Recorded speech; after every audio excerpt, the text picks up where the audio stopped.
আসসালামু আলাইকুম। আমার আজকের রেসিপি ডিম পটল।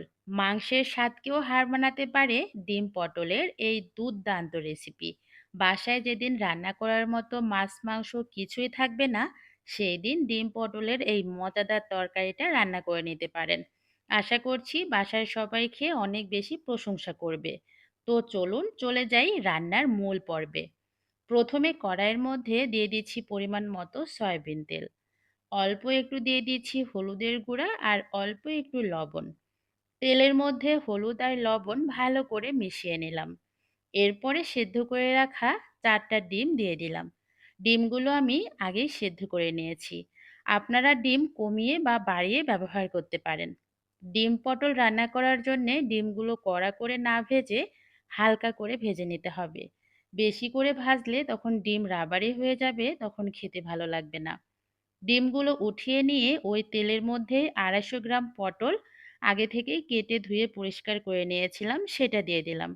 আর পটলগুলো ঠিক এইভাবে কেটে নিয়েছি, যাতে করে দেখতে একটু সুন্দর লাগে।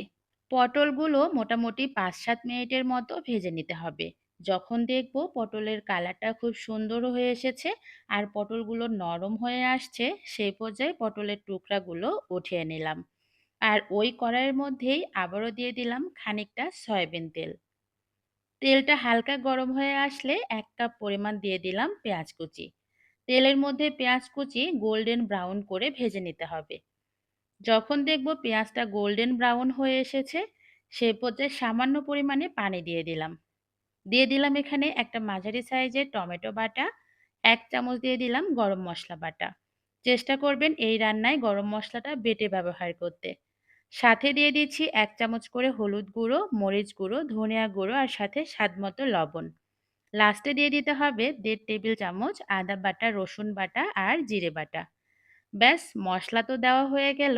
এখন সুন্দর করে মশলা কষিয়ে নিতে হবে। আর এজন্য আমি সবকিছু ভালো করে মিশিয়ে নিয়ে ঢাকনা দিয়ে ঢেকে 2 থেকে 3 মিনিটের মতো মশলা কষিয়ে নিব। মশলা থেকে যখন দেখব তেল ছেড়ে দিয়েছে, সেই পর্যায়ে দিয়ে দিব ভেজে রাখা পটল আর ডিমের টুকরাগুলো। আমি কিন্তু পটলের সাথেই ডিমগুলো দিয়ে দিচ্ছি। আর এতে করে একসাথে কষালে রান্নার স্বাদ খুবই ভালো আসবে। মানে এক কথায় খুবই ফ্লেভারফুল হবে। এই জন্য আমি ডিম আর পটল একসাথেই কষিয়ে নিব। মোটামুটি 2 থেকে 3 মিনিটের মতো কষিয়ে নিয়ে আবারও দ্বিতীয় পর্যায়ে কষানোর জন্যে 1 কাপের একটু কম পানি ব্যবহার করছি।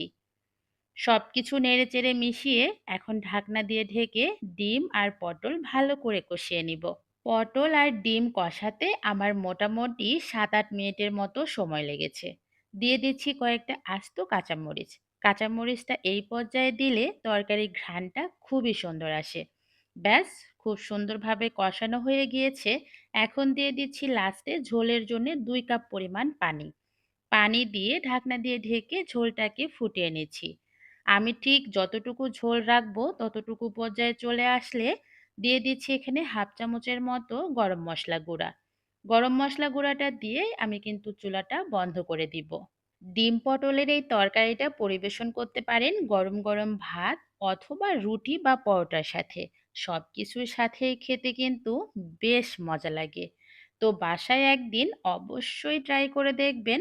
আশা করছি আপনাদের কাছেও ভালো লাগবে। তো সবাই ভালো থাকবেন। আমার ভিডিওটি যদি ভালো লেগে থাকে অবশ্যই একটা কমেন্টস করে জানাবেন। আল্লাহ হাফেজ।